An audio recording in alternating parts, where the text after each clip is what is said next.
Microsoft এক্সেলের একটি নতুন ক্লাসে আপনাদেরকে স্বাগত। এখানে দেখুন যে বিভিন্ন জেলার নাম দেওয়া আছে এবং সেটি একটি সেলের মধ্যে 1 পয়েন্ট দিয়ে বা একটি ডট দিয়ে জেলার নাম ক্রনোলজিক্যালি করা আছে।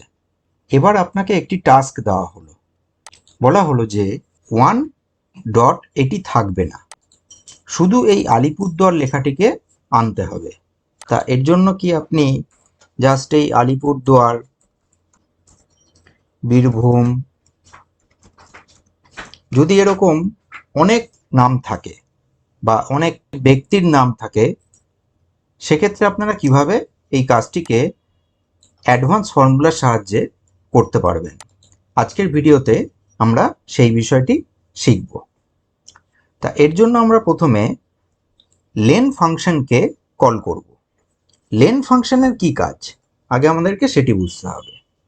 এখানে ইজিক্যাল টু লিখে আমরা লেন ফাংশনকে নিলাম, নিয়ে এখানে বলছে টেক্সট। লেন ফাংশনের যে আর্গুমেন্ট সেটা হচ্ছে টেক্সট। টেক্সট আমার কি না, এই সেলটি A1, এই সেলটি আমাদের টেক্সট।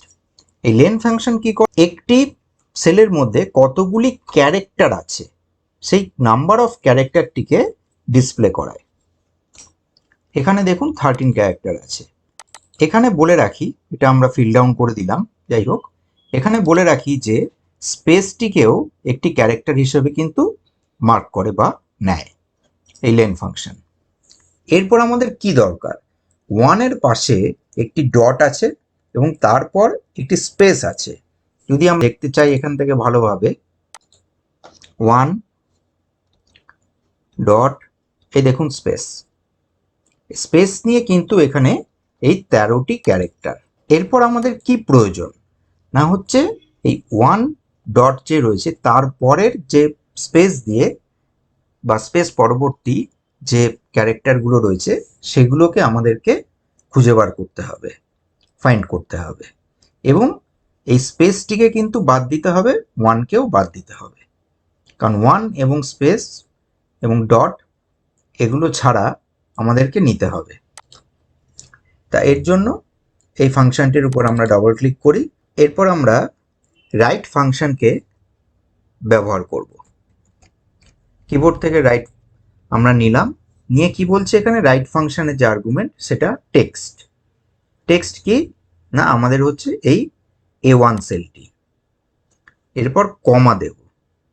এই কমা যেই দিলাম, এই কমা দেওয়ার পর নাম্বার অফ ক্যারেক্টার, যার জন্য আমরা প্রথমেই লেন ফাংশনকে কিন্তু নিয়ে রেখেছি, এই লেন ফাংশনকে নাম্বার অফ ক্যারেক্টারের মধ্যে পার্সু করে দিলাম আমরা।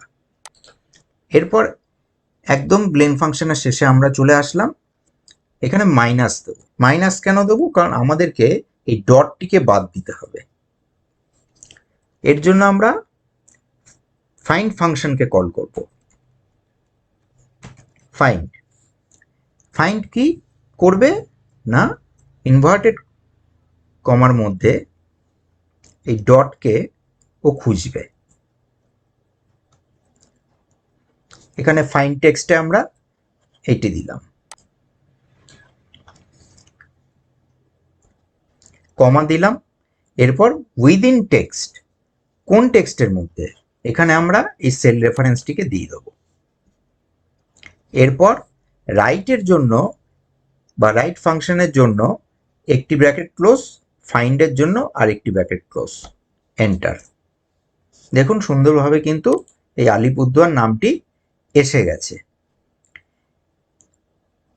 এরপর এটিকে যদি আমরা ফিল ডাউন করে দিই, তাহলে দেখুন প্রতিটি জেলার নাম চলে এসছে। এরপর আমাদেরকে বলা হলো যে জেলাগুলির নাম আমরা ফর্মুলার সাহায্যে আলাদা করতে পারলাম, যে সিরিয়াল নাম্বারগুলো আছে সেখান থেকে। তা এর মধ্যে যে এক্সট্রা স্পেস আছে সেটিকে রিমুভ করব। সেটি কিভাবে সম্ভব, তা এর জন্য আমরা প্রথমে ইকুয়াল টু এবং ফাংশন আমরা অ্যাপ্লাই করব ট্রিম, এবং এই ট্রিম ফাংশনের পর অ্যাপ্লাই করার পর ট্রিম ফাংশনের জন্য ব্র্যাকেট আবার ক্লোজ করব, এন্টার।